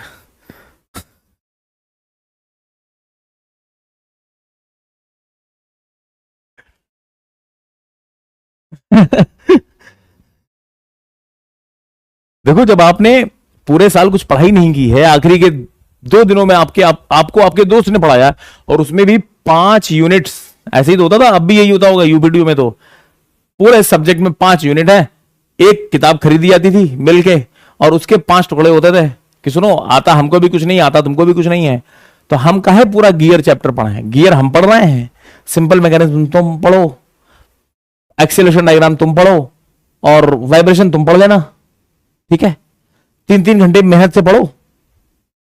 और हम 3 गधों को इतना भरोसा होता था एक दूसरे के ऊपर, 5 लोगों को इतना मस्त भरोसा होता था एक दूसरे के ऊपर, जिनको साल भर कुछ नहीं आता, लेकिन हमको इतना भरोसा है कि 3 घंटे बाद ये जब हमको पढ़ाएगा गियर्स, तो वो दी बेस्ट पढ़ाएगा, क्या चल रहा है भगवान मालिक है ना। और 3 घंटे बाद ये कहता है, सुनो सुनो silent, now I will teach you how questions will be asked in gear.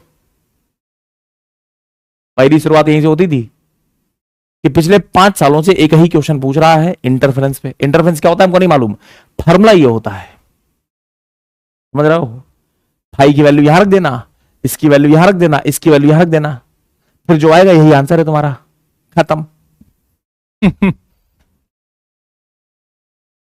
Quantum हमारे टाइम पे भी आता था।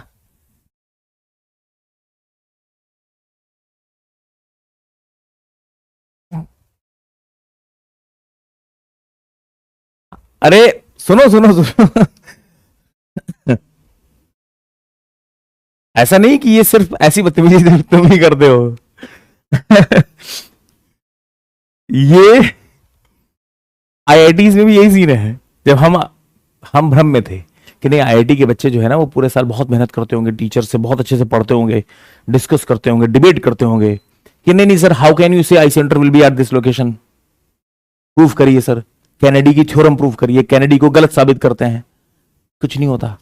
टीचर्स वहां बहुत इंटेलिजेंट, इंग्लिश में पढ़ा रहा है, मजबूरी है, पूरे हिंदुस्तान के बच्चे बैठे हैं, कुछ जर्मनी वर्मनी के भी बैठे हुए हैं, स्टूडेंट एक्सचेंज प्रोग्राम वाले, इंग्लिश में उनको पढ़ाना है, और वो ये मान के चलते हैं कि तुम बहुत होशियार हो, तुमको सब आता है। जो बच्चे बीटेक कर रहे हैं वहां पर, एमटेक कर रहे हैं, पीएचडी कर रहे हैं, सबकी हालत यही, बैठे हैं, देख रहे हैं, समझ में कुछ आ नहीं रहा, तो फिर वो सो जाते हैं।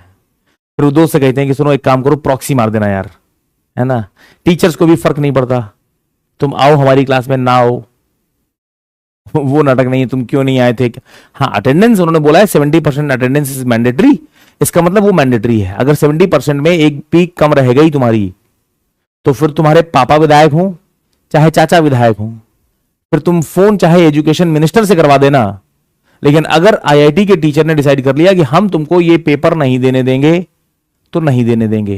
जिसे कहते हैं ना कि आईआईटी इज ऑटोनोमस बॉडी, जिसके ऊपर सरकार का कोई कंट्रोल नहीं है। सरकार सिर्फ मदद करती है कि ये लो फंड, आपको पैसों की जरूरत थी, पैसे ले लो, लेकिन दखल अंदाजी कोई नहीं है कि किसी एक टीचर ने किसी एक बच्चे को, या इंस्टीट्यूट की डिसिप्लिन कमेटी ने किसी एक बच्चे के खिलाफ कोई एक्शन ले लिया, तो फिर उसको रोकने का मादा हिंदुस्तान में किसी का नहीं है। That's the level of discipline. लेकिन बच्चे रास्ता ढूंढ लेते हैं। बच्चे क्या करते हैं, अब वहां प्रोफेसर के पास टाइम नहीं होता, उनके पास कि वो पेपर बनाए बैठ के। अरे यार, वो एक क्लास ले रहे हैं, एहसान कर रहे हैं तुम पे, उसके बाद फिर वो अपने रिसर्च वर्क में लग जाते हैं ना। करोड़ों रुपए के इंडस्ट्रीज के भी प्रोजेक्ट ले रखे हैं, उसमें लग जाते हैं। अब टीचर्स के पास टाइम ही नहीं है। पिछले सेमेस्टर भी थ्योरी ऑफ मशीन हम ही ने पढ़ाई थी, इस सेमेस्टर भी हम ही पढ़ा रहे हैं, अगले सेमेस्टर में भी हम ही को पढ़ाना है, पिछले 3 सालों से लगातार हम ही पढ़ा रहे हैं। और बच्चों ने ये चीज क्रैक कर ली, 4th ईयर वालों ने। उनको दिख गया कि यार ये जो टीचर है ना, ये पेपर चेंज वेंज नहीं करते हैं, इनके पास जो एक पीडीएफ है ये हर बार वही देते हैं। तो उन बच्चों ने क्या किया था, ये जो टीचर्स के पेपर्स का कंपाइलेशन है ना, सिर्फ एक एक पेपर कि यही आएगा, वो बांट देते हैं बच्चों के बीच में। टीचर्स को टीचर्स को जब पता चला कि यार हमारे पेपर्स वो बच्चों के बीच में पहले घूम रहे हैं, तब उन्होंने रोका था कि सुनो सुनो, ये जो तुमने गूगल ड्राइव पे फोल्डर डाल रखा है ना सारा, इसको रोको यार, इसको बंद करो, इसको बैन करो, नहीं हम तुम्हारे घर वालों को बुला लेंगे। बच्चे वहां भी सब इसी तरीके से, उनको मालूम है कि पेपर की एक रात पहले पढ़ के एग्जाम ले आओ, एग्जाम में नंबर ले आओ, दैट्स इट।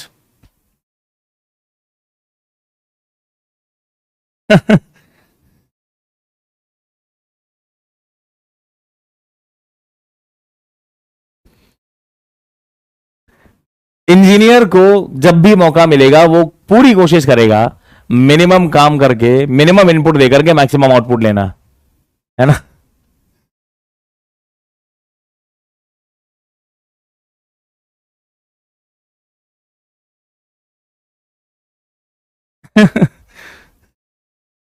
हॉस्टल डेज देखने की क्या जरूरत है यार, हॉस्टल डेज जी के आए हैं, देखना क्या है।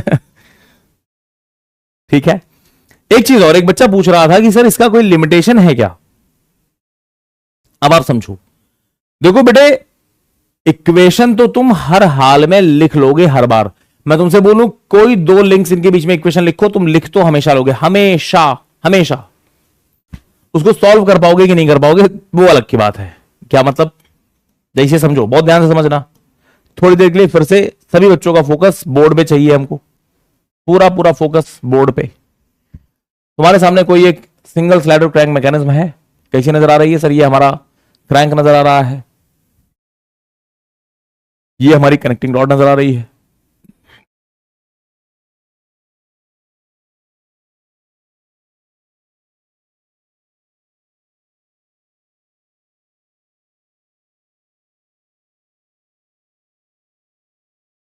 और ये हमारा वो लाइन नजर आ रही है जिसको मैं बोल रहा हूं लाइन ऑफ स्ट्रोक। हमारा जो स्लाइडर है ना वो इसी में घूम रहा होगा, आईसी इंजन टाइप ऑफ कुछ मान लो, ऐसे ही रहा होगा। दिस वन, ये पिन जॉइंट लगा है, यहां पर पिन जॉइंट लगा करके मस्त एक स्लाइडर लगा दिया, दिस इज अवर स्लाइडर। और इसकी मजबूरी है कि इसको हॉरिजॉन्टल लाइन में ही स्लाइड करना है। This one, single slider crank mechanism सबको दिखाई पड़ गई।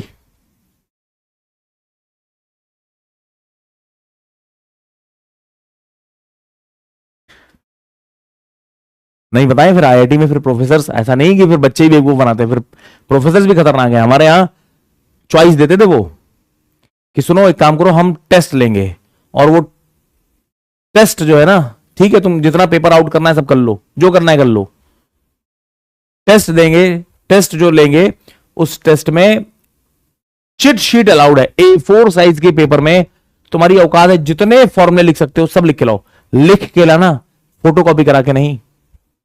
हर बच्चे को A4 साइज का एक चिट शीट अलाउड होता था, अलग अलग टीचर से अलग अलग कहानी।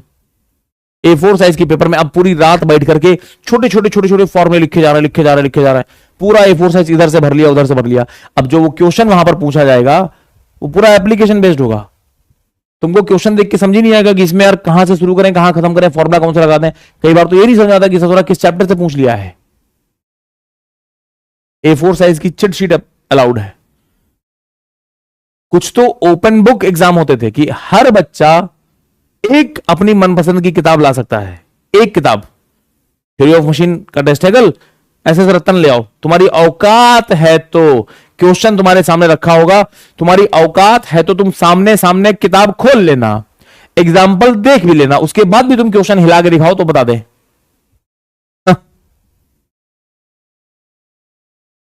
ये लेवल था।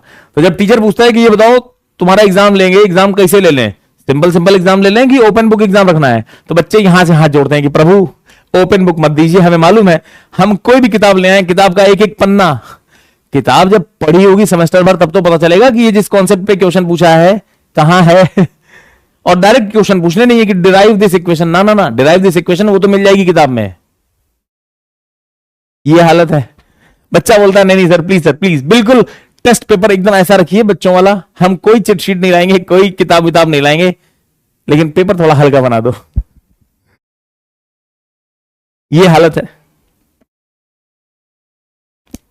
अच्छा, कम से कम तारीफ इस बात की करो, कम से कम आईआईटी सिस्टम इस बात पे जोर तो दे रहा है कि तुमको रटने की जरूरत नहीं बेटे। अगर तुम्हें लगता है कि तुम बहुत काबिल हो गए हो पढ़ाई में तो किताब लेके बैठो तुम, और फिर हमारा क्वेश्चन सॉल्व करके दिखाओ, हम तुमको नंबर देंगे।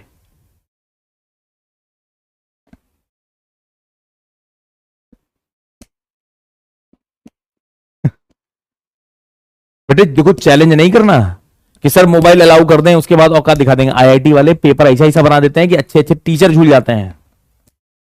आज भी गेट में कभी कभी ऐसा क्वेश्चन बन जाता है जिसपे हम सब लोगों को बैठ करके डिस्कशन करना पड़ता है। अंदर की बात बता रहे हैं, 3 थ्योरी ऑफ मशीन के टीचर बैठे हैं, इस इंस्टीट्यूट के उस इंस्टीट्यूट के, आपस में फोन पे भी बात कर रहे हैं कि क्या लगता है भाई साहब, इसका ऑप्शन बी होगा? नहीं नहीं, हमें नहीं लगता, हमें लग रहा है सी है, उन्हें लग रहा है बी है। और फिर उसके बाद जब आईआईटी अपनी आंसर शीट देती है तो बोलते हैं नहीं नहीं, ना बी है ना सी है, इसका डी है। और फिर वो एक्सप्लेन करते हैं कि सुनो यहां ये नहीं, ये कॉन्सेप्ट लग रहा है।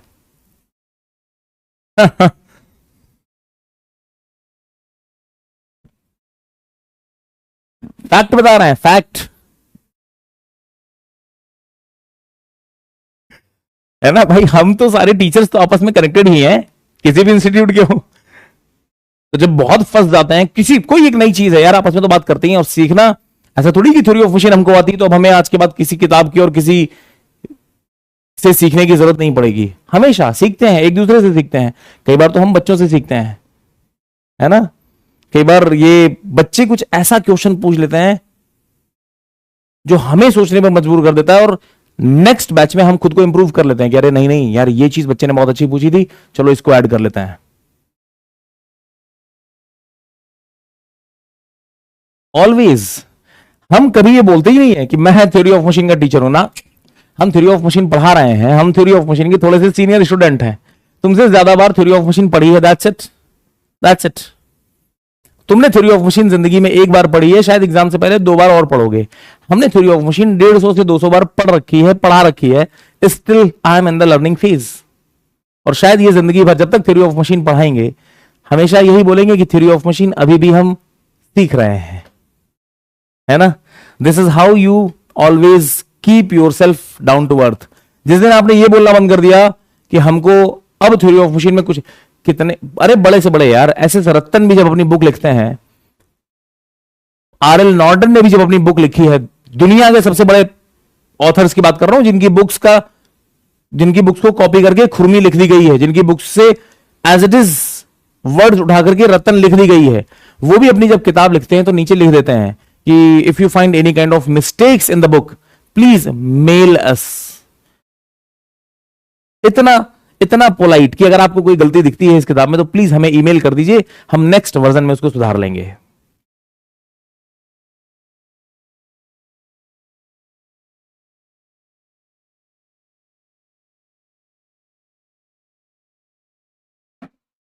ठीक है, नाउ लुक हियर। तुम्हारे सामने कोई एक सिंगल स्लाइडर क्रैंक मैकेनिज्म दे रखी है बेटा, entire focus on the board. Single slider crank mechanism दे रखी है। अगेन सारे डायमेंशन दे रखे हैं, क्या क्या चीजें दे रखी है, इंफॉर्मेशन गिवन डेटा क्या है, लाओ मैं लिख दूं। वही डायमेंशन सारी दे रखी हैं, कॉन्फ़िगरेशन दे रखा है, अभी कितना एंगल वेंगल बन रहा है सब दिया हुआ है।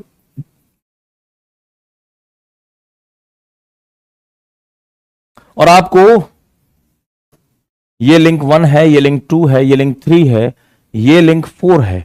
कुछ नाम दे दें अगर मैं पॉइंट्स को, this is your point A, this is point B, this is point C here. या चलो पॉइंट्स के नाम हटाते हैं, कोई जरूरत नहीं है। 4 लिंक दे रखे हैं, तुमको ये दे रखा है कि इनपुट लिंक जो है हमारा वो लिंक 2 पे दिया है।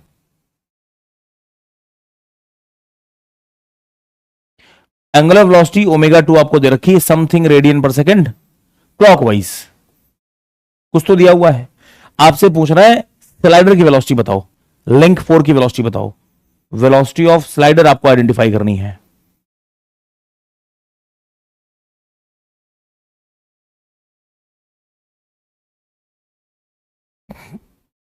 रतन में कई सारे आंसर्स गलत हैं बेटा, कुछ नहीं, काफी गलतियां हैं।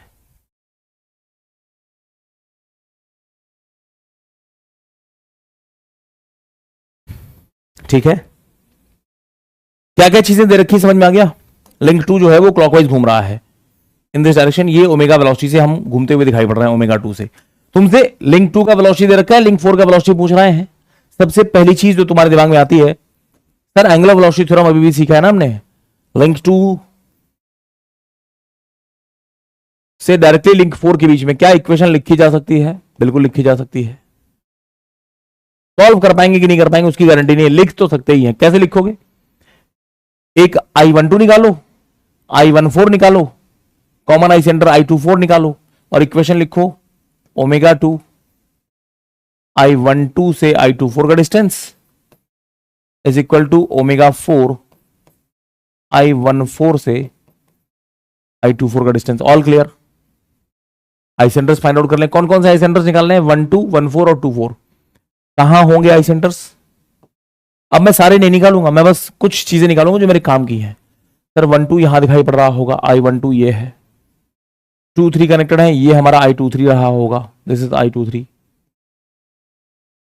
3 के साथ 4 कनेक्टेड है यहां टर्निंग पेयर के साथ में, तो ये हमारा I34 हो जाएगा। और लिंक 4 1 के साथ स्लाइडिंग पेयर फॉर्म कर रहा है। इसका आई सेंटर कहां होगा? सर इसका आई सेंटर आप एक परपेंडिकुलर लाइन ड्रॉ कर दें जिसके ऊपर स्लाइडिंग हो रही है, ड्रॉ दिस परपेंडिकुलर लाइन। इसी लाइन में कहीं इंफिनिटी पे हमको I14 एट इंफिनिटी दिखाई पड़ रहा होगा, इंफिनिटी पे परपेंडिकुलर डायरेक्शन में। सर हम ऊपर नहीं नीचे की तरफ अगर लिख दें तो कोई दिक्कत है क्या? लिख दो, तुम्हारी मर्जी, कोई फर्क नहीं पड़ता, तुम्हारी मर्जी। कौन कौन से आई सेंटर्स पता चल गए? एक बार सर्कल भी बना लें, सर्कल सर्कल सर्कल भी बना लें। 4 लिंक थे तो ये लो, लिंक 1 लिंक 2, ये लिंक 3, ये लिंक हमारा 4। 1 2 पता चल गया, 2 3 पता चल गया, 3 4 पता चल गया और 1 4 भी हमको पता चल गया है उसकी लोकेशन। 2 4 निकालना है। 2 4 कैसे निकलेगा भाई? सर 2 4 कैनेडी थ्योरम का इस्तेमाल कर रहा है, मैं डायरेक्टली लिख रहा हूं। क्या मैं ऐसे बोल दूं कि जो 2 4 है I24 it will be in line with 2 4 will be in line with 1 2 1 4 और 2 3 3 4 के साथ भी इन लाइन होगा। कितने बच्चे ये बात समझ पा रहे हैं? किसी को दिक्कत तो नहीं जब मैं डायरेक्टली लिख रहा हूं? डायरेक्टली लिख दिया मैंने, किसी को दिक्कत नहीं होनी चाहिए। All good, all clear. 2 4 जो है वो 1 2 1 4 के साथ 2 3 3 4 के साथ इन लाइन होगा, बना लो। कहां है 1 2 1 4? सर 1 2 ये है, 1 4 कहां है? सर 1 4 ये इन्फिनिटी पे दिखाई पड़ रहा है ऊपर। 1 2 से 1 4 को कनेक्ट कैसे किया जाए? जब भी देखो 2 3 3 4 कनेक्ट करना इजी मेरे लिए। सर 2 3 ये है, 3 4 ये है, इन दोनों को दोनों दिख रहा है हमको, कनेक्ट करना बहुत इजी है, बहुत इजी है। सर ये पकड़ो 3 4, ये पकड़ो 2 3 और कनेक्ट करके आगे बढ़ा दो। यहीं कहीं इसी लाइन में हमको 2 4 दिखाई पड़ रहा होगा, 2 4 यहीं कहीं दिखाई पड़ रहा होगा। 1 2 1 4 वाली लाइन कहां है? सर ये 1 2 है। 1 4 कहां है? वर्टिकली इनफाइनाइट पे है। तो 1 2 से आप 1 4 कैसे कनेक्ट करोगे? 1 2 से एक लाइन ड्रॉ करो, ये इसी के पैरेलल, और ये मान लो कि ये इनफाइनाइट पे जाके टच कर रही होगी वहां पर। किसी भी आई सेंटर से इनफाइनाइट वाले आई सेंटर को कैसे टच करते हैं? आप इस नॉन आई सेंटर से इंफिनिटी की डायरेक्शन में, जिस डायरेक्शन में इनफाइनाइट पे है ना, आप पैरेलल लाइन ड्रॉ कर दीजिए। That's it, parallel line draw करो। सर ये 1 2 से खड़े हो जाओ और मस्त एक पैरेलल लाइन ड्रॉ करो। किसके पैरेलल? इन्फिनिटी वाली डायरेक्शन के पैरेलल। इन दोनों लाइंस का जहां पर इंटरसेक्शन हो रहा है, क्या मैं बोलूं, वही तो हमारा आई सेंटर है बेटे। ये कौन सा आई सेंटर है? This is I24, this is going to be your I24। मिल गया I24। मेजर करो 1 2 से 2 4 कितना है बेटा? सर 1 2 ये है, 2 4 ये है। ये डिस्टेंस मेजर की जा सकती है, बिल्कुल। इसको आप मेजर कर लो, जो भी वैल्यू आ रही है। 1 4 से 2 4 मेजर करो। 2 4 सर यहां है, वेयर इज 1 4? अरे सर 1 4 तो इनफाइनाइट पे है। क्या मैं बोल दूं, जब इसको आप देखोगे तो ये डिस्टेंस कितनी नजर आ रही है? सर ये तो इन्फिनिटी दिखाई पड़ रही है हमको। ω2 ये हमको गिवन है। ω4 अगर हम निकालना चाहें तो तुम्हें क्या लगता है ओमेगा 4 की वैल्यू कितनी आएगी? जो भी वैल्यू यहां पर है डिवाइड बाय इंफिनिटी ही हो रहा है, तो समथिंग डिवाइड बाय इंफिनिटी ये हमारे किसी काम का नहीं है। तुम्हें लगता है यहां से कोई रिजल्ट तुम्हारे काम के आ रहे हैं? नो यूज, किसी काम का नहीं है। तो क्या मैं लिख दूं, ये बात बोल सकता हूं मैं कि सर इक्वेशन लिखना बड़ी बात नहीं है, लिंक 2 से लिंक 4 के बीच में इक्वेशन लिखो, मैंने लिख दी। अब इस इक्वेशन को सॉल्व कर पाएंगे कि नहीं कर पाएंगे, that's a major question. Zero मत बोलना, something divide by infinity zero नहीं होता है, बहुत कम बहुत कम बहुत कम होता है, जीरो नहीं बोलते हैं। आप अपने कैलकुलेटर में 1 डिवाइड बाय इंफिनिटी करो, लेगा ही नहीं। वो बोलता है सुनो ऐसा है, गंदी गंदी बातें नहीं, मैथमेटिक्स की दुनिया में ये चीजें डिफाइन नहीं कर पाते हम लोग। क्लियर है बेटा? Approximately zero. अब अप्रोक्सीमेटली जीरो बहुत कम, ऐसे भी ना बोलिए कि बहुत कम, आप ये बोलिए कि ऊपर जो टर्म था डिवाइड बाय इनफाइनाइट किया, इनफाइनाइट का मतलब बहुत बड़े टर्म से डिवाइड किया, तो जो वैल्यू मिलेगी हमको इसके कंपैरेटिवली बहुत छोटी मिलेगी, बहुत छोटी।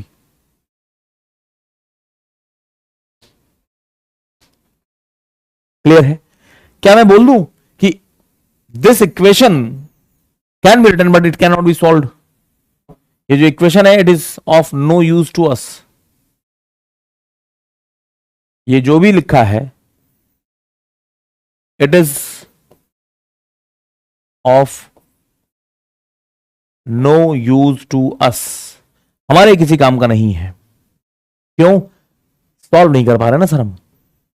एक बच्चे ने कहा कि सर एक काम कर लेते हैं, सेम क्वेश्चन, अल्टीमेटली सर निकालना क्या है आपको?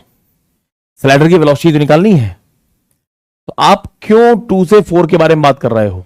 आप एक काम करो ना, स्लाइडर की वेलोसिटी निकालनी है, अगर आप लिंक 2 से लिंक 3 की वेलोसिटी भी निकाल लेंगे तो लिंक 3 का ये वाला पॉइंट, इस लिंक 3 की एंगुलर वेलोसिटी निकल गई तो लिंक 3 के हर पॉइंट की वेलोसिटी निकल जाएगी, और आप लिंक 3 के इस पॉइंट की वेलोसिटी निकालोगे तो ये भी तो स्लाइडर की वेलोसिटी प्रोवाइड कर देगा आपको। समझ रहे हैं?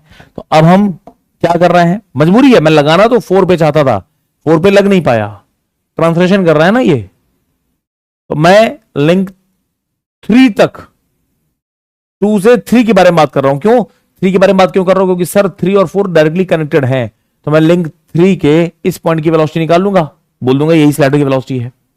How do we write this? अब मैं बात कर रहा हूं लिंक 2 से लिंक 3 की वेलोसिटी के बारे में। कैसे लिखेंगे, क्या क्या निकालना है सर? I12 निकालो, I13 निकालो, और कॉमन आई सेंटर I23 निकालो। इक्वेशन क्या लिखी जाएगी? इक्वेशन विल बी ओमेगा 2 1 2 से 2 3 की डिस्टेंस, ओमेगा 3 1 3 से 2 3 की डिस्टेंस, ऐसे तो लिखेंगे बेटा। एंड 2 3 क्या लिखा जाएगा बेटा? क्या मैं लिख दूं? Where will be 2 3, where will be 2 3? Sir 2 3 sorry 1 3, 1 3 पता करना है ना, 1 3 1 3 नहीं पता था, 1 3 पता करो। 1 3 कहां होगा sir? 1 3 I13 can I right? 1 3 will be in line with 1 2 2 3, 1 2 2 3, also in line with 1 4 3 4। बोलो हाँ, 1 4 3 4। अरे ये बात समझ में आ रही है क्या? ये लाइन है ना, कहां कहां ट्रायंगल बना रही है सर? एक तो ट्रायंगल ये बना रही है, इन लाइन होंगे तीनों, और एक ये बना रहा है इधर पे ट्रायंगल, ये भी इन लाइन होंगे। 1 2 2 3 कहां है बेटा? सर 1 2 ये है, 2 3 ये है, इसी लाइन को बढ़ाओ आगे, कहीं आई सेंटर आपका रहा होगा। 1 4 3 4 कहां है सर? 3 4 यहां है, 1 4 कहां है सर? इन्फिनिटी पे। मिलाओ इनको, यही तो लाइन मिलेगी आपको जहां भी इंटरसेक्ट कर रहे हैं। क्या मैं बोल दूं वही तो लोकेशन है हमारी आई सेंटर 1 3 की। आई सेंटर 1 3 कहां है भाई?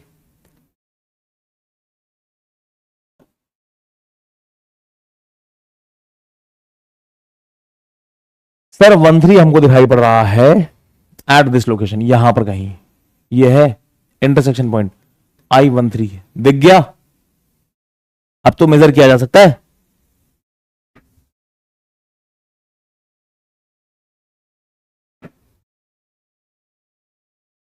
नीरव बात करते हैं बेटा, 1 मिनट रुक जाइए।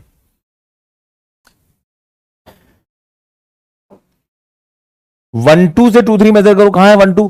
सर 1 2 से 2 3 ये मेजर करो डिस्टेंस, ये आपको दे रखा है। 1 3 से 2 3 मेजर करो ये डिस्टेंस, ये आपको दे रखा है। ये डिस्टेंसेस मेजर करके आप लिखो, ये मेजर करो, दिख रहा है हमको। ये भी मेजर करो, दिख रहा है हमको। ये ω2 गिवन है और बड़े आराम से आप ω3 फाइंड कर सकते हो। यहां से आपका ω3 कुछ भी आएगा, जो भी आएगा, ω3 समथिंग रेडियन पर सेकेंड, जो भी आएगा समथिंग रेडियन पर सेकेंड, जो भी वैल्यू आई है। बताओ जरा, ये ω2 क्लॉकवाइज था तो ये किस डायरेक्शन में रहा होगा? डायरेक्शन निकाल सकते हैं सर? आप डायरेक्शन निकालने के लिए क्या करोगे? 2 3 पे बैठो, यहां पर 2 3 पे बैठो और चेक करो 1 3 के लिए और 1 2 के लिए क्या अपोजिट अपोजिट जाना पड़ रहा है? ये सर अपोजिट है। तो अगर ω2 क्लॉकवाइज था तो कैन आई राइट, अगर ये क्लॉकवाइज था तो ये अपोजिट यानी कि एंटी क्लॉकवाइज रहा होगा। एंटी क्लॉकवाइज दिख गया सारे बच्चों को? ये एंटी क्लॉकवाइज रहा होगा। Okay great. एक बार ω3 दिख गया। कहां से दिख रहा है सर ω3? ω3 सर देखना है अगर आपको तो आपको I13 पे बैठना पड़ेगा और यहां से बैठ करके ये पूरा का पूरा लिंक 3, ये पूरा का पूरा लिंक 3 हमको मस्त रोटेशन करता हुआ दिख रहा है। ये पूरा लिंक 3 हमको रोटेशन करता हुआ दिख रहा है। कैसा रोटेशन? ω3 से एंटी क्लॉकवाइज। इस पॉइंट के अबाउट ω3 एंटी क्लॉकवाइज का मतलब ये इधर दिखाई पड़ रहा होगा। Can I right? ω3 हमको ये नजर आ रहा है। ω3 दिख गया इस सेंटर से, तो मैं क्या लिंक 3 के सभी पॉइंट्स की वेलोसिटी निकाल सकता हूं? निकाल लो, सभी पॉइंट्स की वेलोसिटी निकाल लो। अगर मैं इसको पॉइंट ए बोल रहा हूं, इसको पॉइंट बी बोल रहा हूं, इसको पॉइंट सी बोल रहा हूं, तो क्या मैं पॉइंट सी जो कि मेरे लिंक 3 का पार्ट है उसकी वेलोसिटी निकाल सकता हूं? अरे बोलो हाँ। Velocity of point C can be written as I centre 1 3 से पॉइंट सी तक की डिस्टेंस, I13 से पॉइंट सी का डिस्टेंस मल्टीप्लाइड बाई ω3 की वैल्यू कितनी निकली है? जो निकली है यहां रखो। I13 से सी तक का डिस्टेंस आप मस्त मेजर करो और यहां से आप पॉइंट सी की वेलोसिटी फाइंड करोगे। कितने लोगों को दिख रहा है कि ये जो वेलोसिटी निकली है यही तो वेलोसिटी ऑफ स्लाइडर रही होगी? अरे यार बोलो हाँ या ना। यही तो वेलोसिटी ऑफ स्लाइडर रही होगी जो पॉइंट सी की वेलोसिटी निकली है। ये पॉइंट सी तुम्हें क्या दिख रहा है कि सर पॉइंट सी हमको आई सेंटर से लाइन ऑफ साइट के परपेंडिकुलर, ω3 एंटी क्लॉकवाइज है ना, तो ये हमको किधर दिखाई पड़ेगा? पॉइंट सी की वेलोसिटी हमको दिखाई पड़ेगी इन दिस डायरेक्शन। बोलो यस और नो। ये है पॉइंट सी की वेलोसिटी, और जो पॉइंट सी की वेलोसिटी है यही हमारी वेलोसिटी ऑफ स्लाइडर रही होगी। एवरीबडी इज क्लियर और नॉट? एवरीबडी इज क्लियर और नॉट? ठीक है। जिंदगी में ध्यान रखना, आज के बाद कभी भी तुमको किसी रोटेटिंग लिंक से स्लाइडर के बीच में इक्वेशन लिखनी हो तो तुम्हें मालूम है कि सर स्लाइडर है, ट्रांसलेशन कर रहा है, इसका आई सेंटर इन्फाइनाइट पे पहुंच जाएगा, हम मेजर वेजर कर नहीं पाएंगे। तो आप स्लाइडर पे लगाने के बजाय डायरेक्टली जान जाना कि मैं इस लिंक पे लगाऊं, इस लिंक का एंड पॉइंट, इसकी वेलोसिटी निकाल लेंगे, स्लाइडर की वेलोसिटी निकल जाएगी। एवरीबडी इज क्लियर और नॉट? क्या ये बातें समझ में आ रही सबको?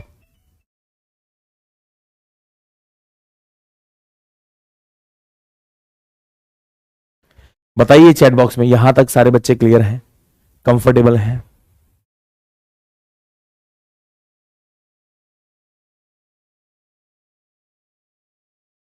किसी को कोई दिक्कत?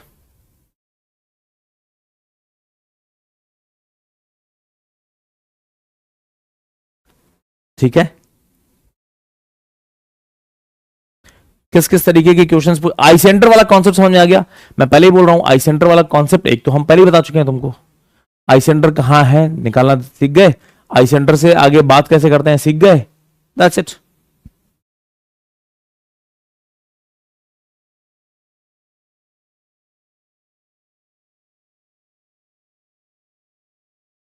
किसी को कोई दिक्कत?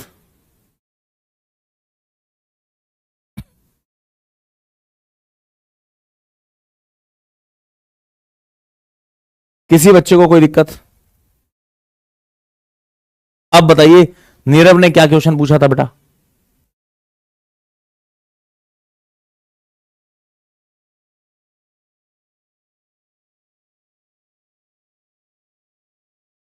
नीरव का क्वेश्चन था कि सर जो चीज ये स्लाइडर है, ये लीनियर वेलोसिटी, लीनियर मोशन कर रहा है, इसको अगर मैं एज अ रोटेशन देखना चाहूं तो मुझे कहां बैठना पड़ेगा सर? क्या यहां बैठने से काम चलेगा? मैंने कहा नहीं बेटा, और दूर जाओ। सर यहां बैठने से काम चलेगा क्या? मैंने कहा नहीं, और दूर जाओ। और दूर जाओ मतलब बोर्ड के ऊपर। यहां बैठने से काम चलेगा क्या? नहीं, मैंने थोड़ा और दूर जाओ। अब तुम जहां बैठे हो ये कैमरे से बाहर हो गया ना, तुमको दिखाई नहीं पड़ रहा है। लेकिन ये कह देना कि अब यहां से बैठ करके हमको एंगल ऑफ वेलोसिटी 0 दिख रही है। समझना मेरी बात को। अब मैं चीजों को थोड़ा सा जूम इन कर रहा हूं सर, बहुत जूम इन कर लिया है मैंने इसको, बहुत ज्यादा जूम इन कर लिया है। अब चीजें आपको इतनी छोटी दिख रही हैं कि हमारा जो स्लाइडर था बस वो इतना बड़ा दिख रहा है। ये घूम तो रहा है v वेलोसिटी से, 100 मीटर पर सेकंड से घूम तो रहा है, लेकिन इसका सेंटर ऑफ रोटेशन हमको यहां दिख रहा है और ये डिस्टेंस इंफिनिटी है। आई सेंटर पे मान लो आई इंफिनिटी दिख गया तुमको, ये आई सेंटर है आपका, यहां से बैठ के हमको ओमेगा नजर आने वाला है।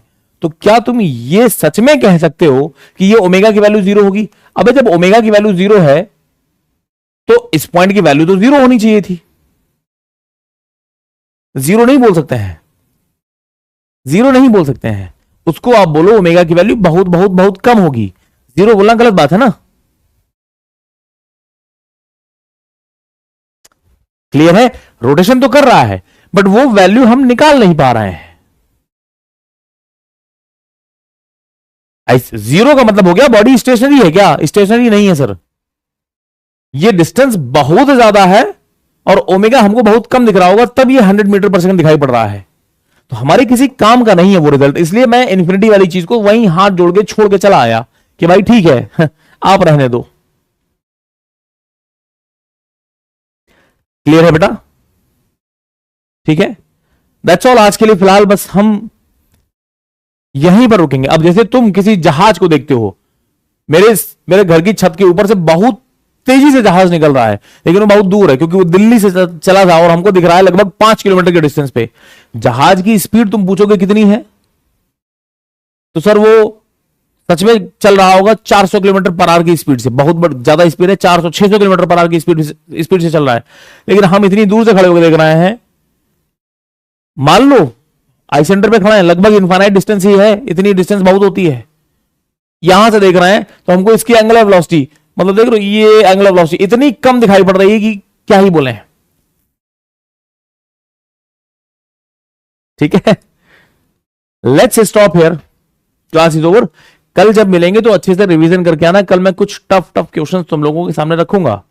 गेट में क्या क्या चीजें पूछी गई हैं मैं नहीं बात करूंगा, सारे आंसर्स आपको ही करने हैं, है ना। तो कल आपका टेस्ट है एक इस तरीके से कि देखें तो कि क्या चीजें सीखे हो आप पिछले 2 लेक्चर्स में। ठीक है, आई विल ब्रिंग कल के कुछ नया नहीं सीखना है। वेलोसिटी में जो बातें सीखनी थी सीख ली। अब आई सेंटर्स के कुछ क्वेश्चंस रखूंगा, अगर आप लोग आंसर्स दे देते हैं तो हम समझ जाएंगे कि बस हो गया हमारा काम।